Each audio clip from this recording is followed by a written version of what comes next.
முறையா இருமுறையா பலமுறை பல பிறப்பெடுக்க வைத்தாய். புதுவினையா பழவினையா கணம் கணம் தினம் என்னை துடிக்க வைத்தாய். பொருளுக்கு அலைந்திடும் பொருளற்ற வாழ்க்கையும் துரத்துதே. உன் அருள் அருள் அருள் என்று அலைகின்ற மனம் இன்று பிதற்றுதே.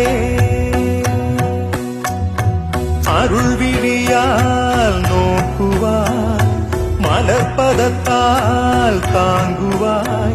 உன் திருக்கரம் என்னை அரவணைக்குனதருள் பெற பிச்சை பாத்திரம் ஏந்தி வந்தேன். ஐயனே என் ஐயனே, பிண்டம் என்னும் எலும்பொடு சதை நரம்புதிரமும் அடங்கிய உடம்பு எனும் இச்சை